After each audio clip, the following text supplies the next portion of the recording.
Hello friends, welcome to my YouTube channel as a smart future. दोस्तों, आज जैसा कि मैं आपके सामने एक और फिर से एक नया केस स्टडी फ़ोन लेकर आया हूँ। मेरे पास एक फ़ोन है, ये है सैमसंग का ही मॉडल है, सैमसंग का F12 दोस्तों, इसके अंदर जो प्रॉब्लम है वो प्रॉब्लम है एक्चुअल में डिस्प्ले बैकलाइट का प्रॉब्लम है इसके अंदर। और आज हम लोग ये चेक करेंगे इसके अंदर कि आखिर इसके अंदर क्या क्या पॉसिबिलिटीज़ हैं, क्या क्या इसमें जिम्मेदार है, जो लाइट नहीं आने का क्या क्या जिम्मेदारी है, इसकी सर्किट क्या है, ये सारी चीज़ें को स्टेप बाय स्टेप आज दोस्तों मैं इसमें चेक करूँगा। दोस्तों, जैसा कि ये जो सैमसंग की आजकल जितने भी फ़ोन मॉडल्स आ रहे हैं, जैसे ए सीरीज की जितने भी फ़ोन हैं, अब जितने भी फ़ोन है नहीं, जैसे ए सीरीज का A12 है, F12 है, ये जो प्रॉब्लम ज़्यादातर मोस्टली आती है, इसके अंदर लाइट का प्रॉब्लम 100% देखने को मिलता है। इसमें हमें ये देखना है कि आखिर क्या क्या पॉसिबिलिटी है, क्या क्या चेकिंग है। मैं आपको यहाँ पे दिखाता हूँ कि इसके अंदर ग्राफिक्स की प्रॉब्लम है या फिर लाइट की प्रॉब्लम है, क्या है वो आप खुद यहाँ पे देखोगे तो एक आइडिया बनेगा कि हमें किस पे काम करना है। अगर इसके अंदर ग्राफिक्स नहीं होगी तो हमें काम और ज़्यादा बढ़ेगा।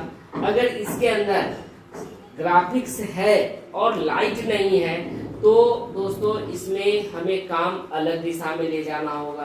तो दोस्तों क्या है ना कि जब तक आप सर्किट को नहीं समझोगे तब तक रिपेयरिंग सही ढंग से एक्यूरेट आप फॉल्ट को डायग्नोस नहीं कर सकते हो।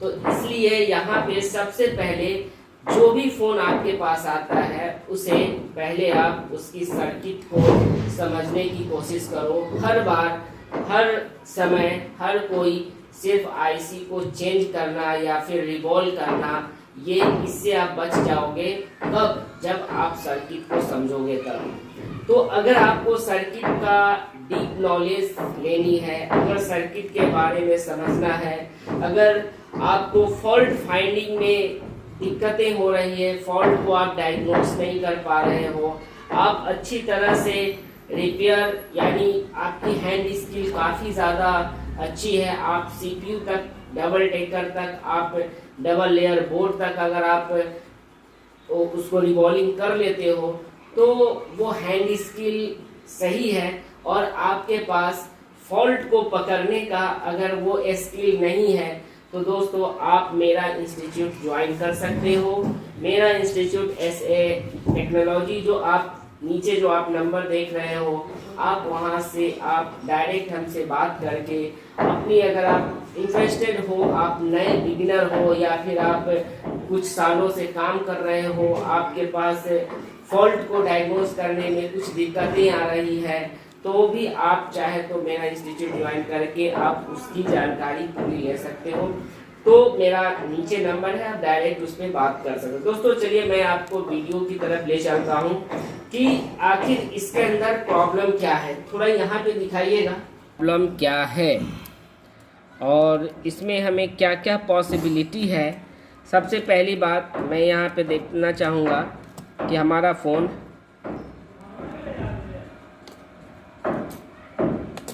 देखिए, यहाँ पे हमारा फ़ोन वाइब्रेट हुआ है और यहाँ पे आप देख सकते हो, थोड़ा नज़दीक से लाइट पे मैं आपको दिखाऊंगा कि यहाँ पे आप देखेंगे कि सैमसंग लिख रहा है। यहाँ पे देखिए सैमसंग, थोड़ा लाइट के ऊपर मैं ले जाऊंगा तो यहाँ पे सैमसंग गैलेक्सी आपको दिख रहा होगा। यहाँ पे देखिए, तो आप देख सकते हो दोस्तों कि यहाँ पे सैमसंग का यहाँ पे लिखा हुआ होना, यानी इसके अंदर ग्राफिक्स तो ओके है, यानी हमारा ग्राफिक्स बिल्कुल सही है। इसके अंदर देखिए यहाँ पे कुछ आपको पूरा का पूरा ये सेट ऑन है और ग्राफिक्स है, बट इसके अंदर आपका लाइट नहीं है। यानी ये जो फ़ोन के अंदर जो प्रॉब्लम है वो है हमारा डिस्प्ले बैकलाइट का। तो इसके अंदर मैं आपको खोल के दिखाना चाहूँगा कि आखिर इसके अंदर क्या क्या पॉसिबिलिटी है, कौन से सेक्शंस हैं, वो हमें यहाँ पे दिखाना है। तो आप देखिए, ये हमारा एकदम फ्रेश बोर्ड है। यहाँ पे अगर आप देखा जाए तो इसके अंदर का कुछ भी ओपन नहीं हुआ है, ये डायरेक्ट मेरे पास ही आया है। और ये आप देख सकते हैं कि किसी टेक्नीशियन के पास ये फ़ोन नहीं गया है। अगर ये किसी टेक्नीशियन के पास फ़ोन जाता तो ये यहाँ का जो स्टील है वो कवर कहीं ना कहीं वो निकला हुआ होता। तो दोस्तों, सबसे पहले तो मैं यहाँ पे ये आपको बताना चाहूँगा कि इसके अंदर जो डिस्प्ले की जो बैकलाइट की लाइन है, कहीं ना कहीं इसी जो B2B कनेक्टर है, डिस्प्ले का जो कनेक्टर है, ये इसी कनेक्टर में हमारा क्या होगा कि डिस्प्ले का ही लाइन का ये आपका होगा। तो सबसे पहले दोस्तों, यहाँ पे LED एनोड, यानी अगर देखा जाए तो इसके अंदर LED एनोड लाइन से प्रॉब्लम हो सकती है। तो सबसे पहले मैं एक बार आपको ये दिखाना चाहूँगा कि इसमें GR वैल्यू क्या होता है। तो पहले हम लोग GR वैल्यू से ही पता कर लेंगे, और यहाँ पे आपको मल्टीमीटर को भी मैं दिखाऊंगा कि यहाँ पे क्या डायोड मोड पे पहले चेक कर लेना है। और यहाँ से अगर देखा जाए तो इसके इधर से जो हमारा लेफ़्ट साइड से 16वां नंबर पिन जो होता है वो LED एनोड का होता है, ठीक है। तो 1 2 3 4 5 6 7 8 9 10 11 12 13 14 15 एंड ये 16। तो दोस्तों, आप देख सकते हो कि यहाँ पे 16 नंबर पिन पे 0.168 ये हमारा रीडिंग आ रहा है, जो ये नॉर्मल नहीं बल्कि एबनॉर्मल है। ये आप अगर सोच रहे हो कि ये रीडिंग सही है, तो ये रीडिंग सही नहीं है, ये आपका एबनॉर्मल रीडिंग है।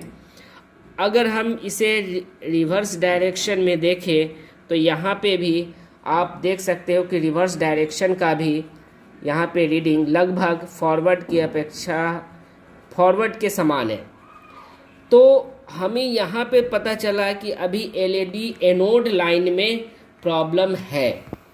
तो हमें LED एनोड लाइन को ही अभी चेक करना है, ज़्यादा हमें इधर उधर चेक करने की ज़रूरत नहीं है, क्योंकि सर्किट को अगर आप समझ के काम करोगे तो आपके लिए बेहतर है। आप एक्स्ट्रा कामों से टाइम को भी आप बचा सकते हो।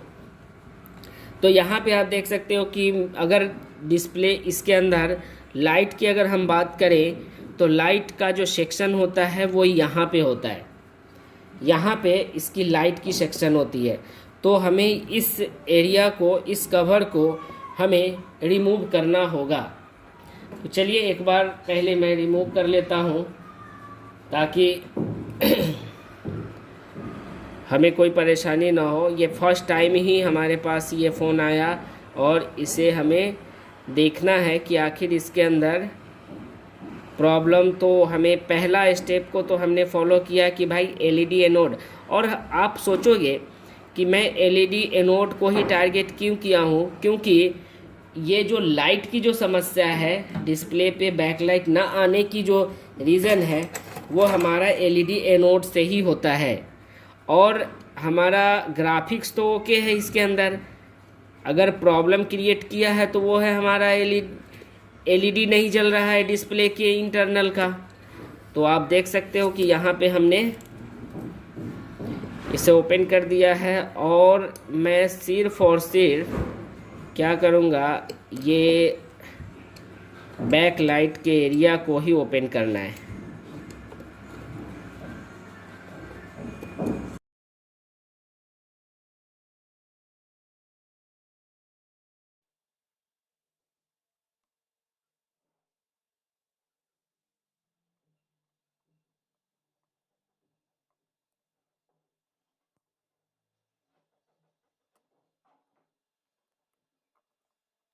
देखिए जैसा कि हमने यहाँ पे ये अगर देखा जाए तो हमें मोस्टली ये प्रॉब्लम जो हमें दो जगहों से यहाँ पे दिख रहा है। अब हो सकता है ये कॉइल को जब मैं रिमूव करूँगा तो यहाँ से ये जो कॉइल है, देखिए ये जो कॉइल हमें दिख रहा है ये 0 0 करके ये हमारा कॉइल आएगा। लेकिन ये डायोड जो है ये IC LM36274 ये IC होती है। अब यहाँ का रीडिंग की अगर हम लोग बात करें तो डायोड मोड पे ही मैं आपको यहाँ पे रीडिंग बताऊँगा। देख सकते हो कि डायोड मोड पे रीडिंग क्या है। तो सबसे पहले ये जो दो कैपेसिटर है, ये कैपेसिटर, ये आपका जो इसका जो आउटपुट है, यानी जब ये IC हमारा बैकलाइट IC है। अब ये IC जब इस कॉइल के साथ स्विचिंग करती है तो डायोड यहाँ से रेक्टिफायर करके यहाँ से आपका रेक्टिफिकेशन की प्रोसेस होता है और यहाँ से प्योर DC आउटपुट होता है जो इसके फीडबैक को भी यहाँ पे जाता है। ये जो है ये फीडबैक है। अब देखा जाए तो यहाँ का जो रीडिंग की बात करें तो यहाँ की रीडिंग अगर आप मल्टीमीटर में देखो तो वही आ रहा है 167, इसमें भी 167, यहाँ पे भी। और देखा जाए तो इस कॉइल में कुछ ना कुछ तो हुआ है। यहाँ पे हम लोग क्या करेंगे, डायोड के एनोड वाले सिरा पे जब हम लोग चेक करते हैं तो यहाँ पे आ रहा है कितना 0.56537 और यहाँ पे आ रहा है 0.167। तो प्रॉब्लम अगर देखा जाए तो प्रॉब्लम या तो ये दो कैपेसिटर हो सकता है या ये कैपेसिटर हो सकता है, और नहीं तो हमारा यहाँ पे जो ये जो IC है ये खुद जिम्मेदार हो सकता है। तो यहाँ पे प्रॉब्लम जो पॉसिबिलिटी है वो एक जगहों से नहीं कई जगहों से आपको देखने को मिल सकता है। हो सकता है ये कॉइल के अंदर से देखिएगा कि कॉइल के अंदर से कुछ ना कुछ तो हमें यहाँ से निकला है। तो एक बार इस कॉइल को भी देख लेना है, कॉइल हमारा क्या बता रहा है। देख लेते हैं कॉइल हमारा ये जो बूस्ट कॉइल है, ये बूस्ट कॉइल को हम लोग एक बार चेक कर लेते हैं कि ये कॉइल तो कहीं ख़राब नहीं है। देखिए ये कॉइल हमारा ओपन है, ये जो कॉइल है हमारा ओपन है। तो सबसे फर्स्ट में हमें क्या करना है, इस कॉइल को रिमूव करना होगा। हमें इस कॉइल को रिमूव करना है।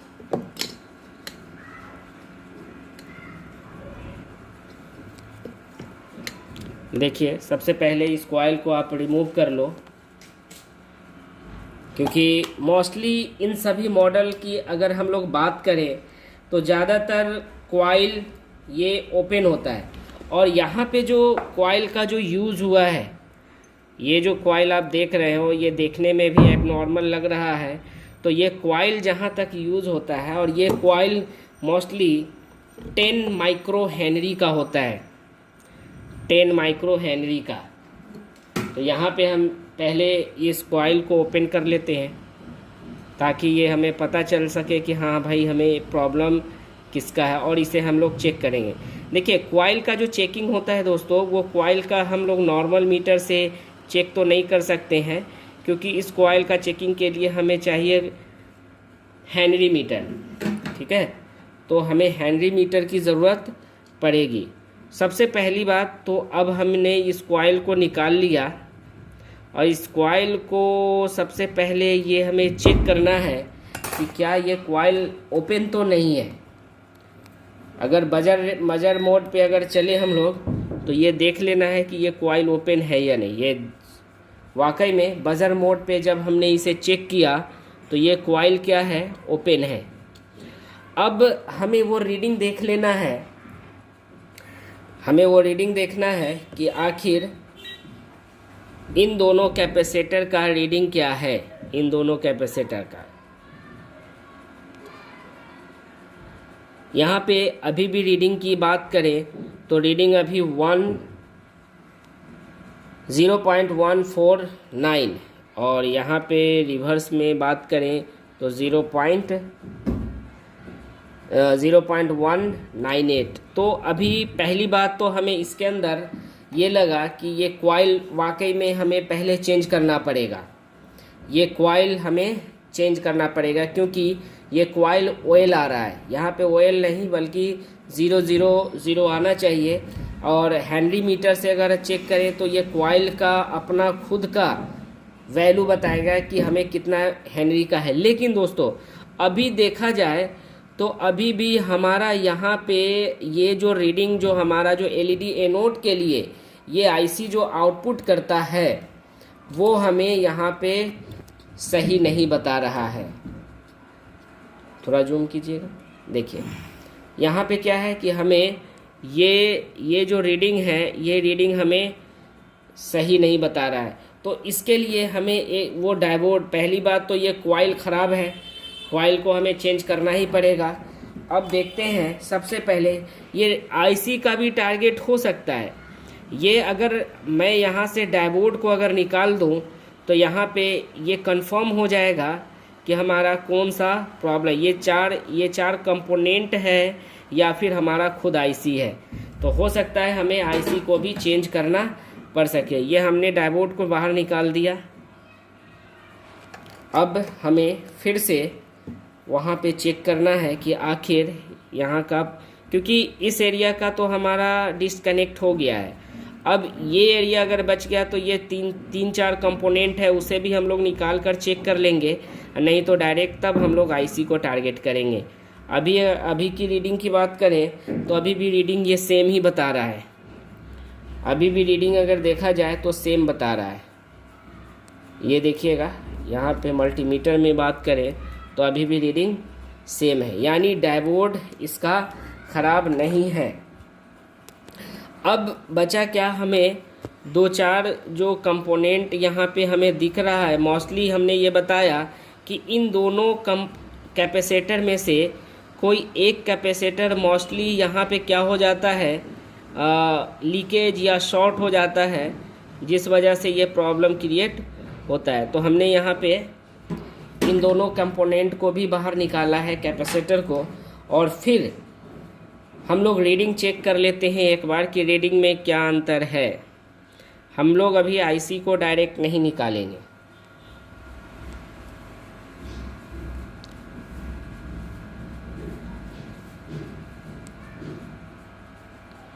यहाँ पे हम लोग फिर से वो रीडिंग एक बार चेक कर लेना है हमें कि यहाँ का रीडिंग क्या आ रहा है। देखिए यहाँ का रीडिंग नॉर्मल हो गया। यहाँ पे आप देख सकते हो कितना, ये डायोड का रीडिंग जो है, यहाँ का रीडिंग देखिए क्या है। इसको जूम कीजिएगा थोड़ा सा और जूम और कीजिए। अब देखिए हमें क्या करना है, ये डायोड, इस डायोड की बात कर रहे हैं तो इस डायोड का जो रीडिंग है, अब मल्टीमीटर को दिखाइएगा, मल्टीमीटर जूम आउट,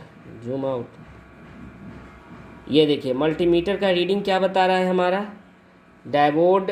ये डायोड है हमारा, डायोड का जो कैथोड सिरा है वहाँ पे, और ये नॉर्मल आ गया। ये जो एबनॉर्मल रीडिंग आ रहा था, अब देखना है हमें ये दोनों कैपेसिटर से कोई एक ऐसा कैपेसिटर है जो हमारा लीकेज है। यहाँ पे आप देख सकते हो। तो एक कैपेसिटर को मैं इससे चेक कर रहा हूँ तो ये ऑयल बता रहा है दोस्तों, और ये कैपेसिटर को जब मैं चेक करूँगा यहाँ पे तो ये आपका रीडिंग आ रहा है। देखो रीडिंग कितना आ रहा है, 0.215, यानी जबकि ये रीडिंग नहीं आना चाहिए इस कैपेसिटर से।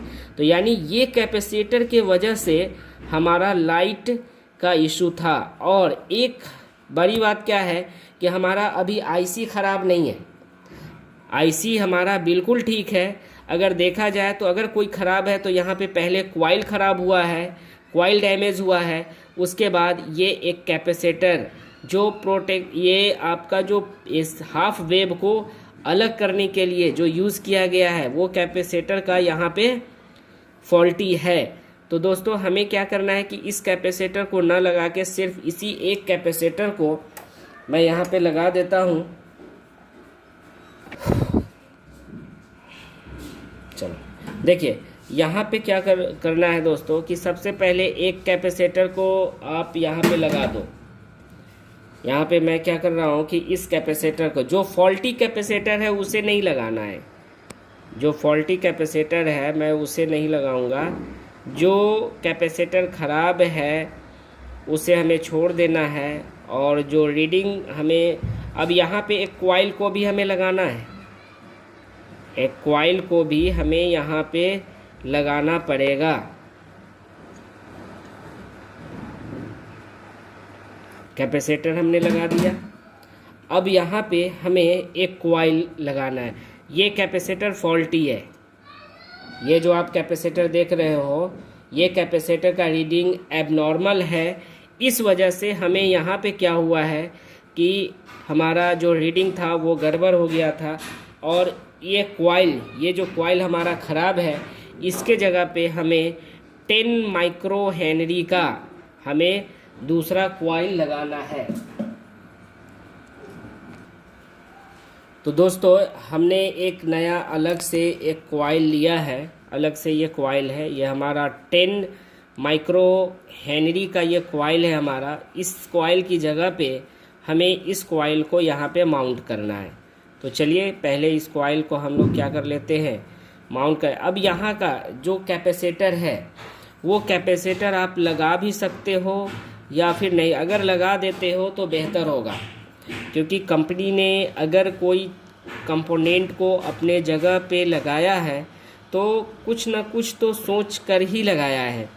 तो दोस्तों इसीलिए यहाँ पे जो होगा वो माउंट करना ज़रूरी है। आप चाहें तो वहाँ पे माउंट कर सकते हैं। अब देखिए यहाँ का जो हम लोगों का जो रीडिंग था, जो एबनॉर्मल रीडिंग था, ये हमने कॉइल को हटा दिया यहाँ से, और ये जो कॉइल हमने लगाया, अब ये कॉइल जो है,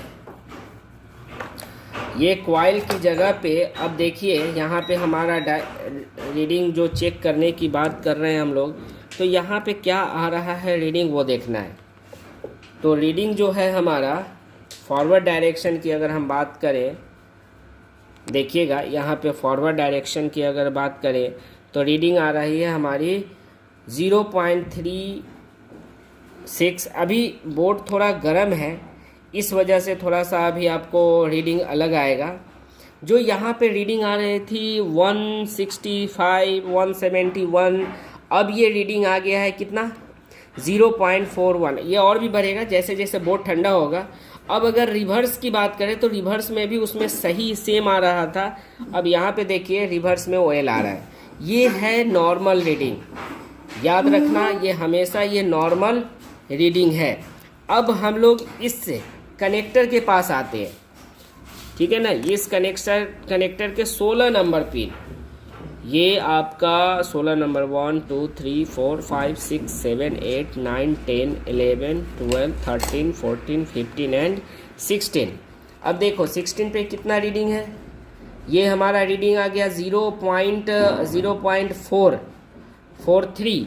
और फॉरवर्ड में अगर हम लोग देखें तो यहाँ पे आप देख सकते हैं, 1 2 3 4 5 6 7 8 9 10 11 12 13 14 15 16 ये ऑयल है। तो इसका मतलब हमारा रीडिंग इक्वल हो चुका है, हमारा सारा ओके हो चुका है। यहाँ पे एक बार दोस्तों हम लोग क्या करते हैं कि यहाँ पे लगाकर और ये देख लेते हैं कि हमारा जो समस्या था, हमारी जो प्रॉब्लम थी, वो प्रॉब्लम दूर हुई या नहीं हुई। एक बार हम लोग यहाँ पे बैटरी लगाकर भी देख सकते हैं कि कोई हीटिंग वगैरह ये सब तो नहीं है, क्योंकि कभी कभार जब आप हेनरी कम लगा दोगे तो यहाँ पे आपका जो कम हेनरी का अगर आप कॉइल लगाते हो तो यहाँ पे आपके लिए थोड़ा सा कॉइल जल जाएगा, हीट होकर जल जाएगा। अब एक बार मैं क्या करता हूँ, इसे डायरेक्ट ऑन करके देखता हूँ कि हमारा लाइट आया या नहीं आया। देखिए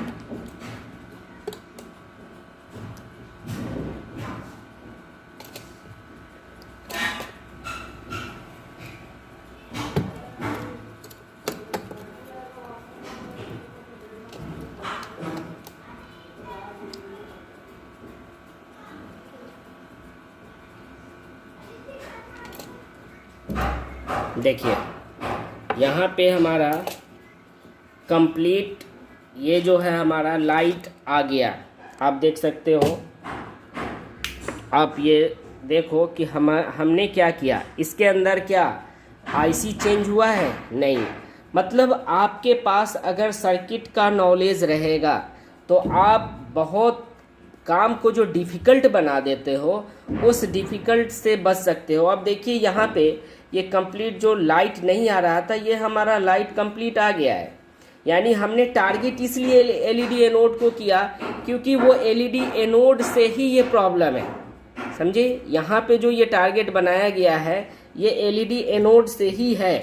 तो इस तरीके से दोस्तों आप चाहो तो काम कर सकते हो। काम को डिफ़िकल्ट मत बनाओ, इजी वे को समझो, सर्किट को समझो और सर्किट को समझने के बाद तब आप काम करो, ठीक है। तो यही हमारा मकसद है आप लोगों को ये बताने का। चलिए, जब तक मिलते हैं आपसे नेक्स्ट वीडियो में, तब तक के लिए शुक्रिया।